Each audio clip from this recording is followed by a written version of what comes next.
Good evening, everyone. It is raining like crazy in Portland today. So I'm taking shelter in my car, and I thought I'd bring you all a recap of all the news you may have missed today. Let's start with the craziest headline. Number one, Steve Bannon just said the quiet part out loud again.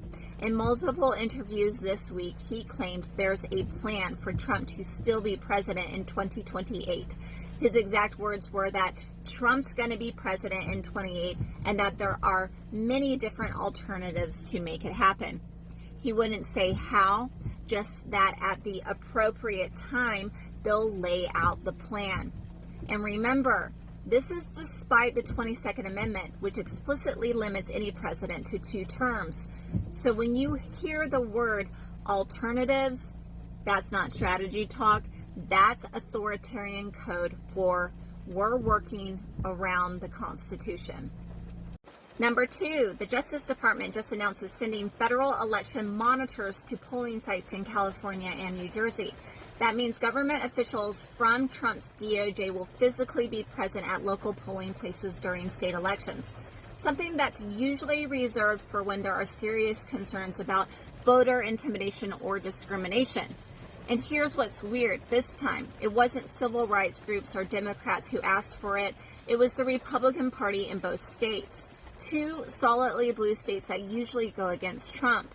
So now federal agents will be monitoring local elections in Democratic areas at the request of Trump's allies. The DOJ says it's about transparency, but to a lot of experts, this looks more like a test run for federal interference, a way to justify inserting federal power into state-run elections under the guise of watching for fraud. That's dangerous territory, because once you normalize the idea that the ruling party can send federal agents into opposition-controlled areas during an election, you're already playing with the mechanics of authoritarian control. Number 3, while all that's happening, Trump's trade chaos is spreading internationally. After he abruptly terminated U.S.-Canada trade talks over a Ronald Reagan commercial that Ontario aired, Canada's government and even Mark Carney, who is leading the talks, are now pivoting towards Asia. Canada's literally rerouting its natural gas deals to get out from under U.S. instability. Think about that. A longtime ally actively moving away from U.S. trade dependence because of Trump's temper tantrum over a decades-old Reagan ad.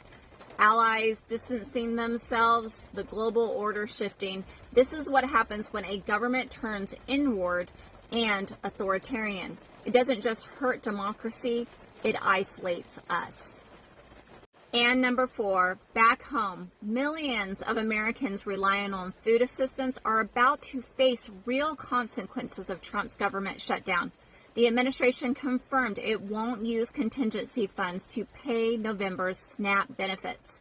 That means if the shutdown continues, tens of millions of people could lose access to basic food aid.